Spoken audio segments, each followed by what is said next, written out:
Very good evening to all of students. कैसे हैं आप सभी लोग? मैं उम्मीद करता हूँ सभी लोग अच्छे होंगे। तो आप सबको अच्छे समझ आ रहे होंगे। और अभी आज की इस क्लास में हम लोग एमसीक्यू बेस्ड क्वेश्चंस डिस्कस करेंगे, जिसमें हमारा टॉपिक हो गया एप्लीकेशन ऑफ डेफिनेट इंटीग्रल।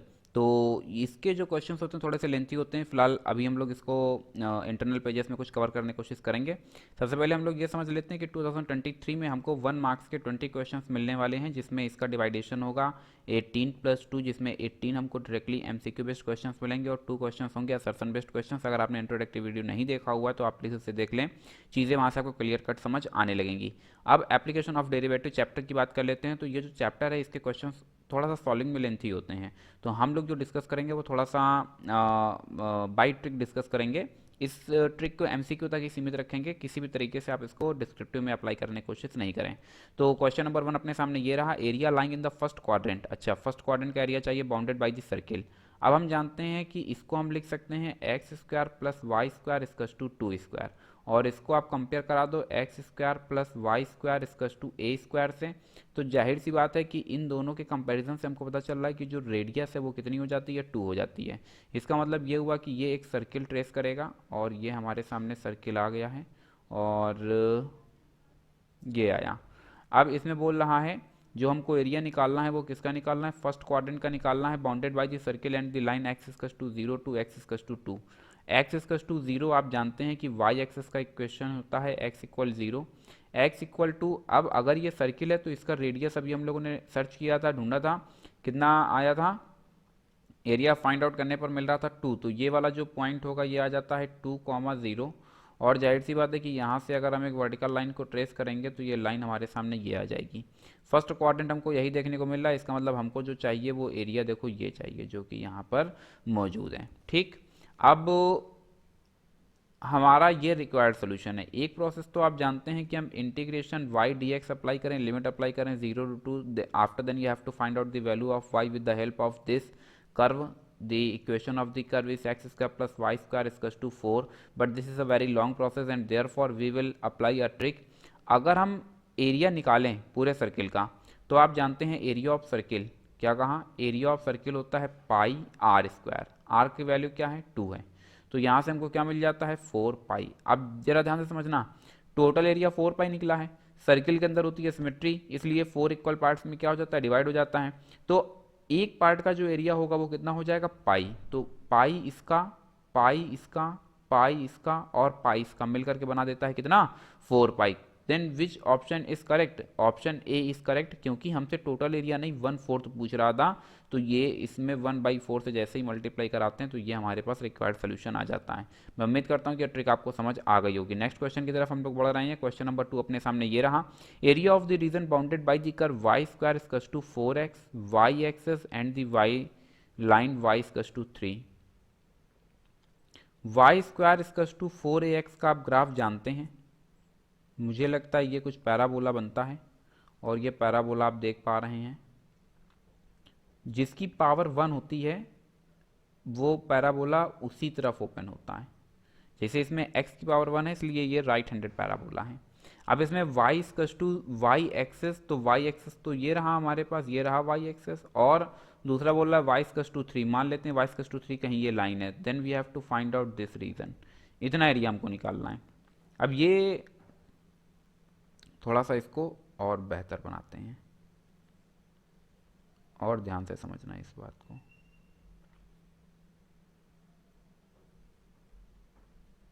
अब हमको जो एरिया फाइंड आउट करना है उसमें हम स्ट्रिप को वाई एक्सिस पर परपेंडिकुलर रखेंगे। किस पर, वाई एक्सिस पर perpendicular.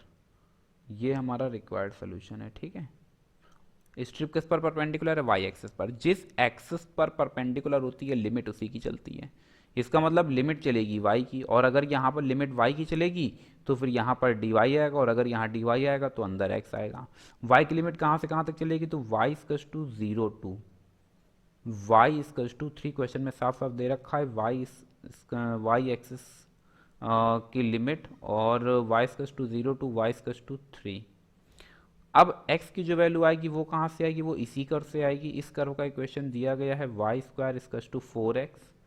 Then find the value of x for this equation 1, then x equal y square upon 4। Put all the values, then y is equals to 0 to 3, after then 1/4 y square साथ में dy। Integrate क्यों नहीं करा देते हैं? y cube 0 to 3 1/12 3 क्यूब minus 0 3 3 जा 9 3 जा 27 upon 12 9/4 cancel out by 3 3 then 9 3 जा 27 3 4 जा 12 9/4 then which option is correct? Option B is correct. Next question की तरफ हम लोग रुक करेंगे और नेक्स्ट क्वेश्चन ये रहा, smaller area enclosed by the circle this and the line. सबसे पहले तो इस लाइन की हम लोग चर्चा कर लेते हैं। x plus y equal to, इस लाइन को ट्रेस कैसे करेंगे? इसके लिए सबसे पहले क्या करो, एक बार x को 0 करो, तो जैसे ही x को 0 करते हो y की वैल्यू 2 मिल जाती है। एक सेकेंड राउंड में आपको क्या करना है, y इक्वल्स टू 0 पुट करना है। जैसे y इक्वल्स टू 0 पुट किया वैसे ही x की वैल्यू आपको कितनी मिल जाती है? 2 मिल जाती है। अब यहाँ से अगर हम एक पॉइंट पता करें तो ये हमको मिल रहा है 0,2 और यहाँ से हमको पॉइंट मिल रहा है 2,0। अगर हम क्वाड्रेंट को तैयार करें तो यहाँ से एक लाइन ट्रेस होगी जो x एक्सिस पर कट कर रही होगी 2,0 पर और y एक्सिस पर कट करेगी 0,2 पर। अब ये जो इक्वेशन लिखा गया ये असल में इक्वेशन किसका है? इक्वेशन ऑफ सर्किल है, x square plus Y square equals to 2 square. इसका मतलब ये भी हम लोग पीछे क्वेश्चन देख करके आए हैं। अब सर्किल बनाना है भाई, तो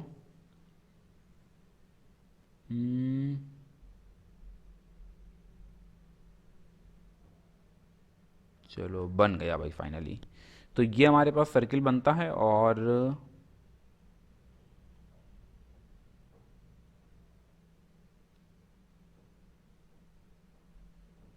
ये आ जाते हैं।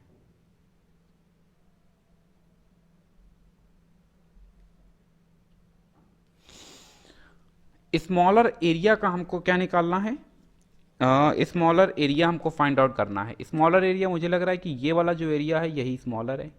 अब ध्यान से समझना, यहाँ से फिर मैं आपको ट्रिक बता रहा हूँ। यहाँ से जो शेडेड रीजन है उसका एरिया हमको फाइंड आउट करना है। अगर हम टोटल एरिया निकालें तो आप जानते हैं एरिया ऑफ सर्किल आपको देखने को मिलता है पाई आर स्क्वायर। यहाँ से हमको मिल जाता है 4 पाई। 4 पाई का मतलब ये हुआ कि 4 बराबर भागों में ये डिवाइड होगा, तो पाई पाई पाई और पाई यानी 4 मतलब हर each part contains the area pi. अब अगर हम इस सर्किल का एरिया जो कि निकाल चुके हैं, ये देखो ये डॉटेड एरिया का आपको दिख रहा है ना, अगर इसको आप ध्यान से देखेंगे तो ये आपको क्या चीज देखने को मिल रही है? ये आपको देखने को मिल रहा है ट्रायंगल। और क्योंकि ये ट्रायंगल है इसलिए इसको जरा नाम दे देते हैं ओ ए बी। ठीक है, ये वाला पॉइंट आप जानते हैं 2,0 हो जाएगा, ये वाला पॉइंट भी आप जानते हैं 0,2 हो जाएगा। तो अगर हम एरिया ऑफ ट्रायंगल की बात करें, area of triangle A O B, तो यहाँ से हमको मिलेगा area of triangle A O B 1/2, base क्या है 2 इंटू हाइट क्या है 2, cancel out, then we get the 2। तो ये जो एरिया डॉटेड वाला है ये मिल जाता है 2। टोटल एरिया है पाई, यानी ये इस फर्स्ट क्वाड्रेंट का जो एरिया है वो पाई है।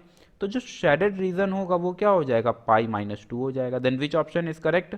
Option B is correct. मैं उम्मीद करता हूँ कि आपको चीज़ें बेहतर तरह से समझ आ रही होंगी। लेकिन याद रखना कि ये सारी जो ट्रिक हैं ये सब्जेक्टिव में काम नहीं करेंगे, केवल ऑब्जेक्टिव के लिए मैं पढ़ा रहा हूँ, इसलिए इसको सब्जेक्टिव में अप्लाई करने की कोशिश नहीं करना। Area line between the curves y square equals to 4x, क्या बात कह दी गई? ये एक पैराबोला अपने पास आ जाता है y इक्वल्स टू 2x। अच्छा, हम ये चेक करना चाहते हैं कि ये दोनों कर्व्स एक दूसरे को इंटरसेक्ट करेंगे या नहीं करेंगे। तो आपको सिंपली क्या करना है कि इस y की वैल्यू को, इसको हमने इक्वेशन 1 मान लिया, इसको हमने 2 मान लिया और यहाँ लिखा बाई फर्स्ट एंड सेकेंड। जैसे ही फर्स्ट एंड सेकेंड करते हैं तो इक्वेशन 2 को उठा करके इक्वेशन 1 में पुट कर दो। जैसे ही पुट किया वैसे ही हमको देखने को मिलता है 2x square equals to 4x, 4x square equals to 4x, x square equals to x, minus x equal 0, x common कर लेते हैं, जैसे ही x कॉमन किया then x minus one equal zero, x की दो वैल्यूज़ मिल जाती हैं 0, 1।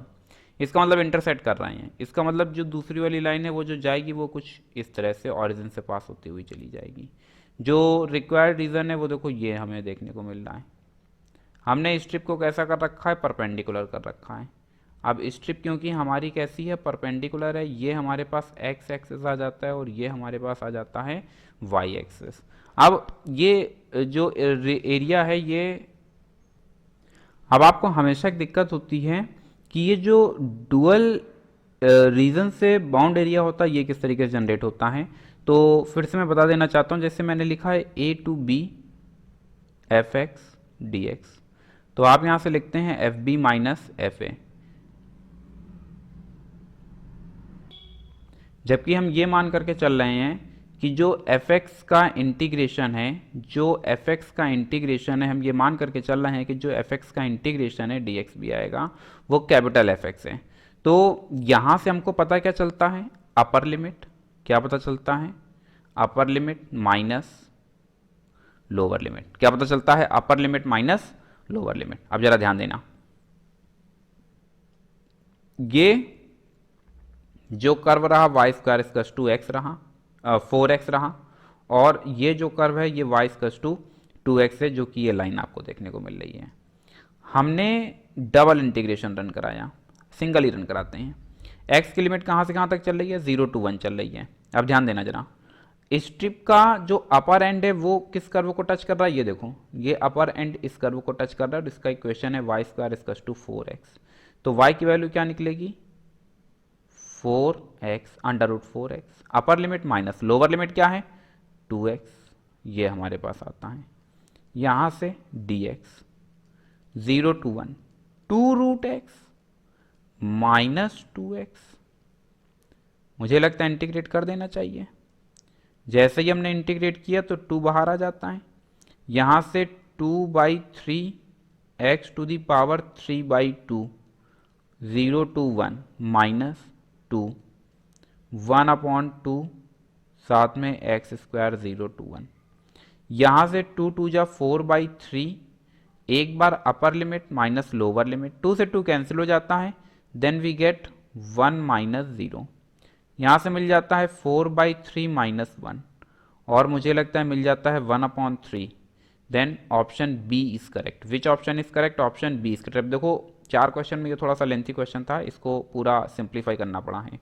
हालांकि इस टाइप के क्वेश्चन आना थोड़ा सा मुश्किल है क्योंकि आपके सिलेबस में जो है वो area bounded by single curve ही है। Y equals to x cube का ग्राफ आप अच्छी तरह से जानते हैं, this is a graph of the y equals to x cube, और ये हमने बना लिया है एक्स एक्सिस और वाई एक्सिस। यहाँ से x इक्वल्स टू -2 हमने मान रखा है कि कहीं यहाँ पर है -2, और यहाँ पर हमने मान रखा है कि कहीं है x इक्वल +1। -2 से लेकर के +1 तक के बीच का एरिया निकालना है। रीजन 2 बराबर भागों में, मतलब सॉरी बराबर तो नहीं होंगे लेकिन हाँ 2 भागों में बांट दिया जाएगा। इस एरिया को जब हम देखते हैं इसको नाम दे देते हैं, ये O रहा, ये A रहा, ये B रहा, ये C रहा और ये रहा D।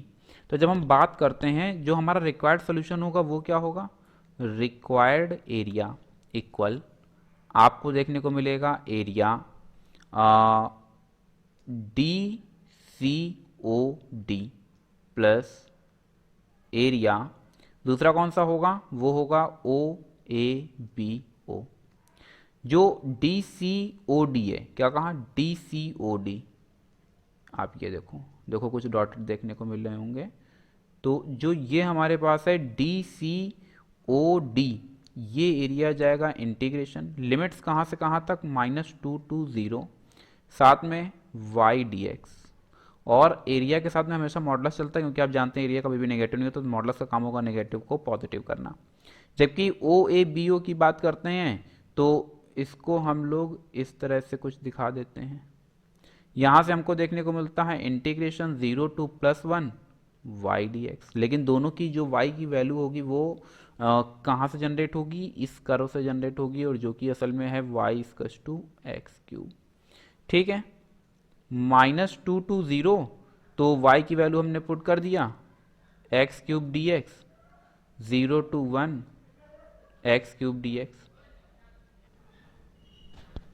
अब इंटीग्रेट कर देते हैं तो यहाँ से हमको मिल जाता है 1/4। याद रखना यहाँ पर भी मॉडुलस रन होता रहेगा और मॉडुलस यहाँ पर भी रन होता रहेगा। यहाँ से मिल जाता है 1/4, साथ में x⁴ लिमिट चल रही है -2 to 0। फिर यहाँ से मिलेगा 1/4 x⁴ लिमिट चल रही है 0 to 1। ये भी मॉडुलस के अंदर होगा और ये भी होगा मॉडुलस के अंदर। इसके बाद हम लोग यहाँ से जरा डिस्कस करेंगे। 1/4 पूरे होल एक्सप्रेशन से हमने कर लिया है कॉमन। एक बार आ जाता है upper limit minus lower limit, और ये करली ब्रेसेस के अंदर लिया और फिर प्लस साइन लगेगा, ये मॉडुलस यहाँ चालू रहेगा। और फिर यहाँ से आपको देखने को मिलेगा upper limit minus lower limit. थोड़ा सा और इसे सिंप्लीफाई किया, देन 1/4 0 माइनस 2 2 जा 4 2 जा 8 2 जा 16, और जैसे मॉडुलस रन है वैसे ही रन रहेगा, प्लस का 1। मॉडुलस से बाहर आता है तो 1/4, ये मॉडुलस से -16 प्लस का 1। मॉडुलस क्या करेगा, निगेटिव को कर देगा पॉजिटिव, देन 1/4 16 प्लस 1, and this expression is now after adding और solving will get 17/4, means option d is correct. मैं उम्मीद करता हूँ कि चीज़ें आपको क्लियर कट समझ आ रही होंगी। इसमें एक चीज़ और भी याद रखेंगे, अगर हम देखें तो ये y के नेगेटिव पार्ट में है, तो हम चाहते तो यहाँ पर y को कैसा कर लेते हैं, निगेटिव कर लेते हैं। अगर y को नेगेटिव करते तो फिर यहाँ पर भी नेगेटिव आता, एक निगेटिव साइन यहाँ पर आता, नेगेटिव साइन यहाँ पर रहता, नेगेटिव साइन यहाँ पर रहता, और फिर मॉडुलस की यहाँ से रिक्वायरमेंट नहीं रहती तो नेगेटिव नेगेटिव पॉजिटिव हो जाता। तो याद रखेंगे, आप किसी मेथड से कर सकते हैं, लेकिन मैं मॉडुलस को अप्लाई करना ज़्यादा बेहतर समझता हूँ। तो वो ऑटोमेटिक, मतलब सिंपल सी बात है यार, जो बेसिक नॉलेज रूट क्लासेस में पढ़ रखा है, लो लेवल पे पढ़ रखा है, उसको ऐसे ही समझेंगे कि area is always positive. Next question की बात करते हैं। The area bounded by the curve y equals to x mod of x। दो तरह के आउटपुट देगा। कितने तरह के आउटपुट देगा, दो तरह के। एक जब x इज लेस देन 0, दूसरा जब x इज ग्रेटर देन 0। जब x इज ग्रेटर देन 0 होगा तो जाहिर सी बात है मॉड ऑफ x ही रहेगा, पॉजिटिव हो जाता है, और ये बना देता है y इक्वल्स टू x²। जबकि x इज लेस देन 0 पर mod of x negative output देगा। मॉड ऑफ x आपको दो रिजल्ट देता है, एक -x, दूसरा +x। ये तब है जब x इज लेस देन 0 है, ये तब है जब x इज ग्रेटर देन 0 है। अब यहाँ से, और आप चाहें तो इक्वल 0 भी कर सकते हैं। अब यहाँ से जो हमको देखने को मिलेगा वो -x²। इस कर्व की ट्रेसिंग किस तरह से होगी, जरा ये समझ लेते हैं। x² equals to y equals to y। अगर हम देखें तो y की पावर 1 है, तो y² इक्वल्स टू 4ax, कहीं ये कर्व बन जाता है, ध्यान से समझना आप इस क्वेश्चन को।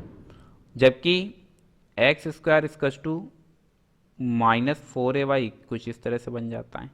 लेकिन जो हमारी रिक्वायरमेंट है वो असल में इन दोनों का कंप्रेस फॉर्म है। लेकिन इसमें एक खास बात है, जब ये कर्व बन रहा है पॉजिटिव वाला, तो वैल्यू जो है वो x एक्सिस में 0 से +∞ की तरफ जा रही है। जबकि जो दूसरा वाला पार्ट बन रहा है ये तब है जब वैल्यू जो है वो 0 से -∞ की तरफ जा रही है। तो अगर हम दोनों कर्व को कंप्रेस करा देते हैं तो ये कुछ ये बन जाता है। लेकिन एक चीज याद रखना, this is a graph of y equals to x mod of x, ठीक है। और इसको पिछले वाले ग्राफ से कनेक्ट कराने की कोशिश नहीं करना। फिर हम लोग आगे समझने का प्रयास करते हैं। अब हमको एरिया कहाँ से कहाँ तक का चाहिए, -1 से लेकर के +1 तक का चाहिए। अब इसमें देखो -1 से +1 के बीच में ये बराबर भागों में डिवाइड है, इसलिए हम क्या करेंगे, बस एक एरिया निकालेंगे 0 से 1। इसको O नाम दिया, इसको A नाम दिया, और इसको नाम दे दिया B। तो हमने निकाला रिक्वायर्ड एरिया। क्या जनरेट किया, रिक्वायर्ड एरिया 2 इंटू फिर area OABO 2 into area OABO की वैल्यू हमारे पास क्या आ जाती है, एरिया OABO की वैल्यू हमारे पास क्या आ जाती है, एरिया OABO की वैल्यू हमारे पास क्या आ जाती है। तो ये पॉजिटिव वाला पार्ट है, यानी ये पॉजिटिव वाला पार्ट है। देखो ये OABO की वैल्यू क्या जाती है, तो ये हमको रीजन कवर करना है। और ये जो कर्व है ये असल में किससे जनरेट हो रहा है, ये देखो इससे जनरेट हो रहा है। और क्योंकि ये इससे जनरेट हो रहा है तो इस कर्व की इक्वेशन क्या है, x square equals to y. तो अब हमने क्या किया, इंटीग्रेशन 0 टू 1 यहाँ से y dx, और इस बार जो y की वैल्यू जनरेट होगी वो क्या जनरेट हो जाएगी, एक्स स्क्वायर डी एक्स, यहाँ से 2 इंटू 1/3 यहाँ से x cube, limits varying from 0 to 1, upper limit minus lower limit, then we get the 2/3। कितना हमको मिल जाता है, 2/3। Then which option is correct, option C is correct. Next question की तरफ हम लोग बढ़ रहे हैं, और क्वेश्चन अपने पास ये रहा, the area bounded by the curve y equals to cos x and y equals to sin x 0 to π/2। ध्यान से समझेंगे, ये क्वेश्चन मोस्ट इंपॉर्टेंट है और काफ़ी कॉम्पिटेटिव एग्जाम्स में, एनडीए में भी ये क्वेश्चन कई बार डिस्कस किया गया है। y equals to cos x का ग्राफ ये जा रहा है, जबकि y equals to sin x का ग्राफ ये जा रहा है। अब अगर हम दोनों को कंप्रेस करा देंगे तो हमको ये देखने को मिल जाएगा।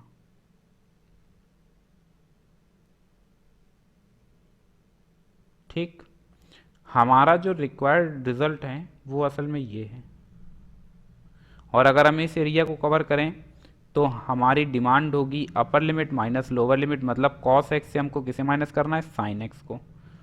ये दोनों कहाँ पर जाकर के इंटरसेक्ट करते हैं, तो दोनों इक्वेशंस को सॉल्व कर लेते हैं। ये इक्वेशन 1 हो जाती है, ये 2 हो जाती है, यहाँ लिख देते हैं बाई फर्स्ट एंड सेकेंड। जैसे हमने फर्स्ट एंड सेकेंड किया तो हमें क्या देखने को मिलता है, दोनों इक्वेशंस को सिंप्लीफाई कर रहे हैं, तो दोनों इक्वेशंस को सिंप्लीफाई कर रहे हैं, तो इक्वेशन 2 की वैल्यू को उठाया और 1 में रख दिया। Then sine x equal cos x, मुझे लगता है ये वैल्यू अपॉन में आ जाएगी, equal 1। Then tan x equal 1, then tan x equal 10 π/4, तो मुझे लगता है एक्स की वैल्यू क्या मिल रही है, π/4। आप जरा ध्यान देंगे, हमारा जो टारगेट है वो 3 चीज़ें हैं, एक तो वाई एक्सेस, दूसरा y equals to cos x, तीसरा y equals to sine x. और मुझे लगता है y axis, y equals to cos x, Y equals to sine x, ये हमारे पास 3 आउटपुट हैं। तो जो रिक्वायर्ड एरिया होगा वो एरिया होगा upper limit minus lower limit. Upper में कौन सा कर्व है, कॉस एक्स, लोअर में कौन सा कर्व है, साइन एक्स। तो हमें देखने को मिलेगा upper limit 0 to π/4 minus lower limit, lower limit क्या है, 0 टू π/4 साइन एक्स। मतलब जब स्ट्रिप को हम ट्रेस कर रहे होंगे तो उस दौरान स्ट्रिप का जो अपर एंड होगा वो किस कर्व को टच कर रहा है, वो कर्व पहले आएगा, और फिर स्ट्रिप का लोअर एंड जिस कर्व को टच करता है वो कर्व आ जाता है। कॉस एक्स का इंटीग्रेशन हम लोग जानते हैं क्या होता है, साइन एक्स होता है। कहाँ से कहाँ तक चल रहे हैं, 0 टू π/4 माइनस साइन एक्स का इंटीग्रेशन क्या होता है, साइन एक्स का इंटीग्रेशन होता है माइनस कॉस एक्स, तो माइनस माइनस प्लस, और कॉस एक्स की जब हम बात करते हैं तो कॉस एक्स की वैल्यू हमारे पास क्या जनरेट हो जाती है, अरे प्लस नहीं होगा भाई, माइनस ही रहेगा क्योंकि मॉडुलस चल रहा है साथ में। तो ये माइनस कॉस एक्स और लिमिट चलेगा 0 टू π/4। अब हमने क्या किया, एक बार अपर लिमिट पुट किया, then sine π/4 minus sine 0, minus lower limit हमने पुट किया। देखो ये क्या करेगा, अच्छा अभी इसको ऐसे रखा रहने दो, कॉस π/4 माइनस कॉस 0। अब हमने क्या किया, 1/√2 माइनस 0, एक हिस्सा माइनस, यहाँ से कॉस π/4 की वैल्यू क्या मिल जाती है, माइनस 1/√2 माइनस 1।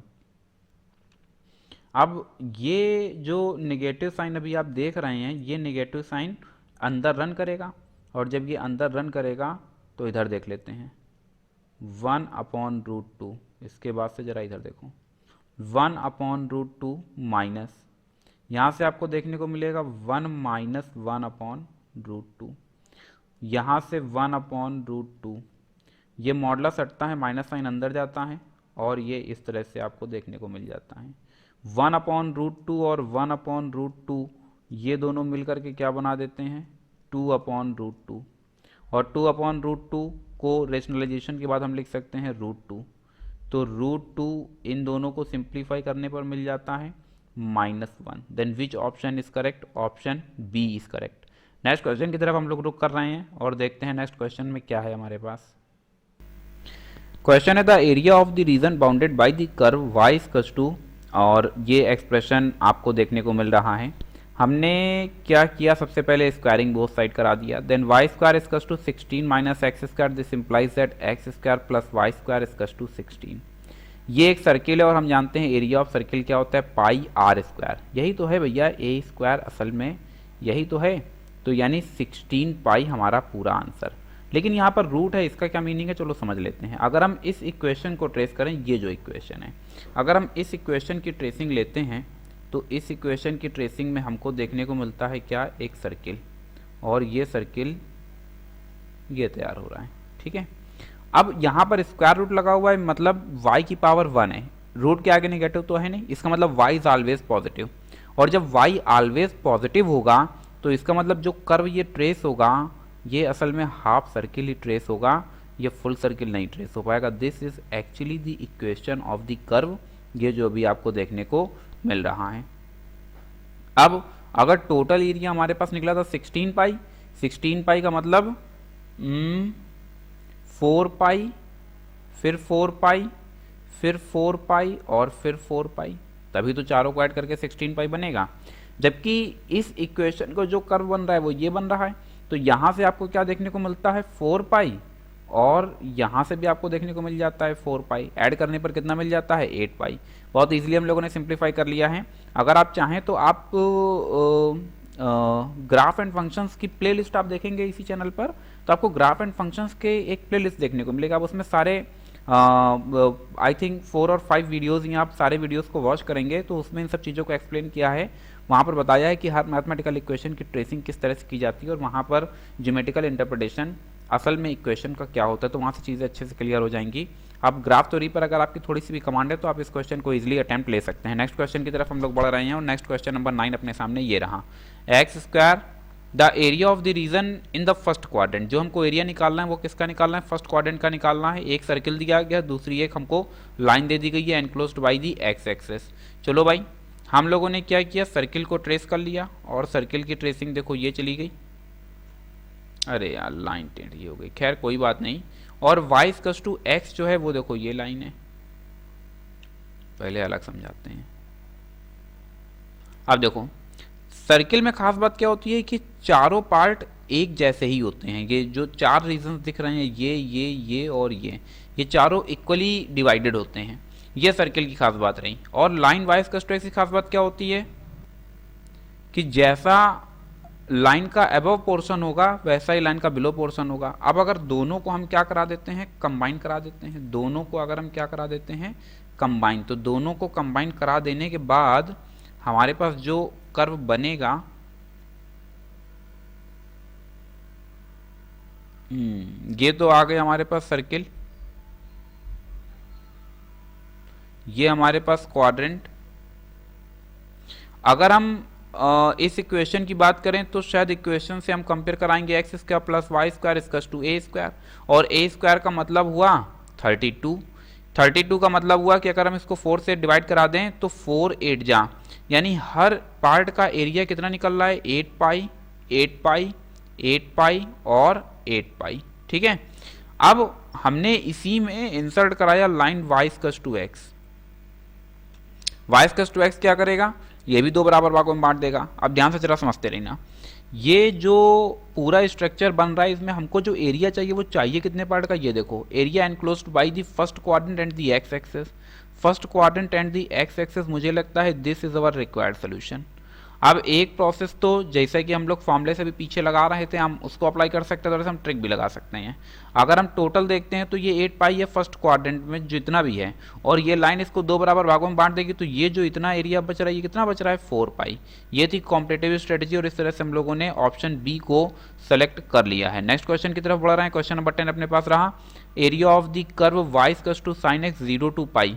साइन एक्स का ग्राफ मुझे लगता है अभी मैंने आपको एक्सप्लेन किया हुआ था। मोस्ट इंपॉर्टेंट क्वेश्चन है ये, और ये अभी अगर आपको 12th में नहीं मिलता है तो फिर आगे कहीं ना कहीं किसी कंपटीशन में आपको देखने को मिल जाएगा। This is the graph of Y equals to sine X. फिर मैं आपको बता देना चाहता हूँ कि इस प्रॉपर चैप्टर को पढ़ने के लिए, यानी ये जो अभी हम लोग क्वेश्चंस ले रहे हैं, इसमें एक बार आप ग्राफ तो एक बार सारे ग्राफ देख लेंगे तो आपको अच्छी चीज़ें आ जाएंगी। और इसके लिए आपको क्या करना है, सिंपली प्लेलिस्ट में जाना है। प्लेलिस्ट में आपको फंक्शंस एंड ग्राफ के नाम से एक प्लेलिस्ट मैंने बना रखा है, आपको वहाँ से देखने को मिल जाएगा। ये पॉइंट है π/2, ये पॉइंट है 2π/2, ये वाला पॉइंट है 3π/2 एंड ये जो पॉइंट है ये है 4π/2। 4π/2 मतलब 2π हो जाता है और 2π/2 का मतलब पाई हो जाता है। अब हम लोग फिर जरा समझने का प्रयास करते हैं और देखते हैं कि क्या हो सकता है। y equals to sine X, 0 से पाई, हमें असल में ये टोटल एरिया चाहिए। देखो ये जो डॉटेड एरिया आप देख रहे हैं 0 टू पाई, लेकिन हम क्या करेंगे, इसके अंदर होती है सिमेट्री, और सिमेट्री की वजह से हम निकालेंगे केवल इतना रीजन जितना अभी आप ये शेडेड देख रहे हैं, इतना निकालेंगे, 2 से मल्टीप्लाई करा देंगे। तो अभी हम जनरेट करने जा रहे हैं, ये हो जाता है O, ये हो जाता है पॉइंट A और ये हो जाता है पॉइंट B। तो यहाँ से बन जाता है एरिया OABO। एरिया OABO का मतलब हो जाता है इंटीग्रेशन y dx। लिमिट्स कहाँ से कहाँ तक, 0 to π/2, 0 to π/2। What is the value of y, y की वैल्यू है sine x dx। Sine x को इंटीग्रेट क्यों नहीं कर देते हैं, तो साइन एक्स का इंटीग्रेशन आपको देखने को मिलेगा cos x और यहाँ से 0 टू π/2। एक बार आ जाता है upper limit, then cos 90 minus lower limit, then cos 0। cos 90 की वैल्यू क्या हो जाती है, 0 माइनस cos 0 की वैल्यू क्या हो जाती है, 1 and finally we get the 1। तो इस तरह से हमारे पास ये जो आप देख रहे हैं इसका एरिया कितना आया, 1 स्क्वायर यूनिट। सिमेट्री होती है साइन एक्स के ग्राफ में, तो जैसा ये होगा वैसा ही ये होगा, वैसा ही ये होगा, वैसा ही ये होगा, यानी एक डंबल में हाफ पार्ट का जो एरिया जनरेट होता है वो 1 यूनिट, 1 स्क्वायर यूनिट। अगर इसका 1 स्क्वायर यूनिट है तो इसका भी क्या होगा, 1 स्क्वायर यूनिट। टोटल हमारे पास क्या आ जाएगा, 2 स्क्वायर यूनिट। अब अगर हम पूछें कि 0 टू 3π/2 तो भैया ये वाला भी ऐड कर देना, यानी 3 स्क्वायर यूनिट। और अगर हम इनको इनको इनको और इनको हमसे पूछे कि 0 टू 2π का एरिया क्या होगा, then which option is correct, option B is correct. लेकिन हमसे यहाँ पर 2 नहीं पूछ रहा है, हमसे क्या पूछ रहा था, सिंपली पाई। तो बी नहीं सही होगा, कौन सा सही होगा, ए सही होगा। मैं उम्मीद करता हूँ कि चीज़ें आपको क्लियर कट समझ आ गई होंगी। यहाँ पर थोड़ा सा और मैं एक्सप्लेन कर देता हूँ। अगर कॉस की बात करते हैं तो ये जो ऑरिजिन है ये 90 डिग्री शिफ्ट हो जाता है। 90 डिग्री जैसे ये शिफ्ट होता है then this is the graph of the cos X. तो ये जो एरिया इतना देख रहे हैं ये भी 1 ही जनरेट होता है, इसका भी 1 स्क्वायर यूनिट। तो 1 स्क्वायर यूनिट, 1 स्क्वायर यूनिट और यहाँ से भी 1 स्क्वायर यूनिट।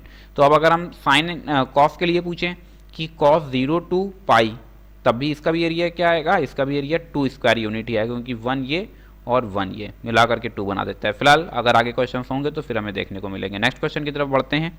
और देखिए अभी मैंने पीछे बताया और यहाँ पर अभी आपको क्वेश्चन देखने को मिल रहा है। तो cos x के लिए 0 से पाई की बात कर रहा है, ये π/2 होता है, ये 2π/2 होता है, आगे हमें डिस्कस नहीं करना। ये 1 मिला करके कितना हो जाता है, 2 square unit, 2 square unit. Then option A is correct. फिर क्वेश्चन नंबर 12 की तरफ हम लोग बढ़ रहे हैं। क्वेश्चन नंबर 12 में साइन एक्स का ग्राफ है 0 से π/2, अभी हम लोगों ने पीछे सॉल्व किया था, 1 स्क्वायर यूनिट। ये मोस्ट इंपॉर्टेंट क्वेश्चन है, ये मोस्ट इंपॉर्टेंट है, याद रखना। और ये सब्जेक्टिव में भी आ सकता है, मिल सकता है आपको। क्वेश्चन नंबर 13 की बात करते हैं, एलिप्स की बात कर रहे हैं। आप इसको कंपेयर करा दीजिए X square upon A square plus Y square upon B square equals to 1 से। तो ए स्क्वायर की वैल्यू 25 हो जाती है, देन ए की value 5 and B square is known as the 16। This implies that B equals to 4। आप याद रखेंगे जो एरिया ऑफ इलिप्स होता है, क्या कहा, एरिया ऑफ इलिप्स जो होता है वो होता है पाई ए बी। इसको आप सीधे ही याद रखेंगे। पाई ए की वैल्यू क्या है 5, बी की वैल्यू क्या है 4, then we get the 20 pi, 20 pi, 20। Option A is correct. Which option is correct, option A is correct. और इसमें एक छोटी सी बात याद रखेंगे, इसका एरिया याद रखना बिल्कुल आसान है। एरिया ऑफ सर्किल आप जानते हैं, एरिया ऑफ सर्किल होता है पाई आर स्क्वायर। कभी आपने सोचा ये स्क्वायर जनरेट कहाँ से होता है? अगर हम इसको ब्रेक करें तो हम इसको लिखेंगे पाई ए इंटू ए इंटू ए। अब यहाँ से ये जो डबल ए आ रहे हैं, आप जानते हैं circle is a special case of the ellipse. Ellipse आप जानते हैं कुछ इस तरह से ओवल शेप पर बनता है और सर्किल पूरा गोल होता है। तो अगर इसमें ए और बी को आपस में इक्वल करा देते हैं तो यही इलिप्स किस में तब्दील हो जाता है, सर्किल में। इसलिए यहाँ पर अगर बी की जगह पर ए रख देंगे तो ये मिल जाएगा। तो ये रहा किसका एरिया, सर्किल का एरिया, और ये रहा किसका एरिया, एरिया ऑफ इलिप्स। अब तो याद हो गया होगा, मैं उम्मीद कर रहा हूँ। फिर नेक्स्ट क्वेश्चन की तरफ बढ़ते हैं। क्वेश्चन नंबर 14 के क्वेश्चन नंबर 13 आ सकता है ऑब्जेक्टिव क्वेश्चन में, और कॉम्पिटेटिव का फेमस क्वेश्चन है। पूछ रहा था area of the region bounded by the circle X square plus Y square equals to A square, और आप जानते हैं एरिया ऑफ सर्किल क्या होता है, पाई ए स्क्वायर। वहां पर आपको सॉल्व करके नहीं दिखाना, इस बात का खास ख्याल रखना। आप जानते हैं पाई आर स्क्वायर होता है, सिंपली वैल्यू पुट करो and option B is correct. अभी एग्जाम हुआ था, जब प्री बोर्ड हुआ था, तब मैंने देखा काफी स्टूडेंट्स क्या कर रहे थे, वो मतलब इन सब चीजों को भी पूरा सॉल्व करके दिखा रहे थे। नहीं, you have to choose a correct option, जो सही है बस वो आप ऑप्शन सेलेक्ट करें और आप आंसर गेन करेंगे। y equals to X plus one, the line y x equals to 2, 2x equals to 3। मुझे लगता है इसको तो हम लोग सीधे ही जनरेट कर सकते हैं। 2 2 3 y dx, और y यहाँ से ले लेते हैं 2 2 3 y dx। What is the value of y, x plus 1 dx। Integrate करा, देन 1/2 x प्लस 1 का होल स्क्वायर, यहाँ से 2 2 3, यहाँ से एक बार upper limit, then 3 plus 1 square minus lower limit, then 2 plus 1 square, यहाँ से 1/2 4 स्क्वायर माइनस 3 स्क्वायर, यहाँ से 1/2 16 minus 9, and finally we get the 7/2। Then which option is correct, option A is correct. Question number 16 की तरफ बढ़ते हैं। The area of the region bounded by the curve this this and this. अच्छा, तो इसको भी हम लोग सीधे सिंप्लीफाई कर सकते हैं। -1 to +1, यहाँ पर जो हम लगाने जा रहे हैं वो a to b x dy, और याद रखेंगे यहाँ जो a और b है वो असल में किसकी लिमिट है, y की लिमिट है, क्योंकि यहाँ पर y की दी गई। तो -1 to +1, और यहाँ पर हमने जैसे ही x की वैल्यू पुट किया, then we get the 2y + 3 dy। अगर आपने पिछला वीडियो अच्छी तरह से देखा है, क्या कहा, अगर आपने dy प्लस का 3 इंटीग्रेशन dy -1 to +1, अगर आपने पिछली वीडियो देखी होगी तो वहां पर आपको बता रखा था कि property number 5 is applicable and therefore the solution means the result of this expression is 0। तो आप चाहें तो इसको 0 कर सकते हैं। प्लस का 3, यहाँ से y मिल जाता है, upper limit minus lower limit, तो ये हो जाता है 0 + 3 1 -1, and finally we get the 3 -+ 2 and we get the 6। then which option is correct, option C is correct। अगर आप प्रॉपर्टी नहीं लगा पा रहे हैं तो कोई बात नहीं, आप इसे सीधे इंटीग्रेट कर देंगे तब भी बात बन जाएगी। y का इंटीग्रेशन होता है y² 1 to +1 3y -1 to +1। आगे प्रोसीड कर लेना तो आपको वही ऑप्शन मिल जाएगा C जो मैंने टिक किया हुआ है। फिर नेक्स्ट क्वेश्चन की तरफ बढ़ते हैं, और ये रहा अपने पास cos x 0 से 3π/2 डिस्कस कर रहा है। यार अभी हम लोग पीछे इस टाइप के क्वेश्चंस को डिस्कस करके आए हैं। तो इस तरह से this is a graph of the cos x, ये π/2, ये 2π/2, ये 3π/2, मतलब इसका एरिया 1, इसका एरिया 1, इसका area 1। Then which option is correct, option C is correct. Question last question है आज की सीरीज का। ओ गॉड 19 क्वेश्चन हैं, चलो कोई बात नहीं, यहाँ से देख लेते हैं। y = 2kx और x = 0 to x = 2। तो अगर हम लोग सिंप्लीफाई करें तो 0 to 2y dx, then 0 to 2 what is the value of y to the power kx dx। आप जानते हैं integration a to the power x का फॉर्मूला क्या होता है, a to the power x upon log a base e plus c। जबकि इसी जगह पर मैं पूछूं a to the power -x का, तो फॉर्मूला होता है -a to the power -x whole upon log a base e plus c। अब आप याद रखेंगे कि दोनों ही फॉर्मूलाज इंपॉर्टेंट हैं, और इसके लिए मैंने ऑलरेडी एक सेपरेट वीडियो बना रखा है इंटीग्रेशन फॉर्मूला टेस्ट के नाम से। आप चाहें तो प्लेलिस्ट में जा करके पूरा प्रॉपर प्लेलिस्ट मैंने बना रखी है, वहाँ से भी आप इसका रिवीजन कर सकते हैं। तो इसको जब हमने इंटीग्रेट किया तो k का कॉफिशिएंट, x का कॉफिशिएंट क्या है k, तो k अपॉन में चला आता है, फिर टू दी पावर kx, और फिर अपॉन में log 2 बेस e। यहाँ से हमने अप्लाई कर दिया 0 to 2, तो यहाँ से 1/k log 2 base e, k log 2। देखो ये तो सही हो नहीं सकता है, 2 है, ये भी नहीं सही हो सकता है, यहाँ भी 2 है। ऑप्शन बी और डी तो सीधे गलत हो गए। अब k log 2 यहाँ पर है, k log 2 यहाँ पर है, तो चलो देखते हैं कि कौन सा सही है। एक बार हमने क्या किया, अरे ये चल रहा है भाई, ये अब यहाँ पर हमें देखने को मिल रहा है के एक्स लिमिट 0 to 2, यहाँ से 1 upon K then log 2 base E into, यहाँ से एक बार आ जाता है अपर लिमिट पर 2k माइनस लोअर लिमिट पर 0। इसको हमने थोड़ा सा और बेहतर किया, देन 1 अपॉन के log 2। यहाँ से इस एक्सप्रेशन को क्या हम ये नहीं लिख सकते हैं? बिल्कुल लिख सकते हैं। तो 2 2 जा क्या हो जाता है 4। Then which option is correct? Option A is correct. Which option is correct? Option A is correct. Question number 19 मैंने एक्चुअली इंपॉर्टेंट क्वेश्चन में रख रखा है इसको, ये इंपॉर्टेंट क्वेश्चन है, याद रखेंगे। Y square equals to 4x और X square equals to 4ay, इन दोनों से जो भी रीजन बाउंड होता है उसका एरिया 16a स्क्वायर अपॉन 3 होता है। कितना होता है? 16a square upon 3। कितना होता है? 16a square upon 3। ये इंपॉर्टेंट क्वेश्चन में आप इसे रखेंगे। फिलहाल आज की इस वीडियो को हम लोग यहीं से स्टॉप करते हैं और मिलते हैं फिर किसी नेक्स्ट क्लास में कुछ न्यू प्रॉब्लम्स के साथ में। कुछ जो वीडियोस बचे हुए, मेरी कोशिश होगी कि मैं आपको जल्द से जल्द मतलब वीडियोस अपलोड कर पाऊँ और आप तक जो भी कंटेंट है वो पहुंच पाए। फिलहाल आज के लिए बस इतना ही। Thank you so much to all of you and as always may God bless you all.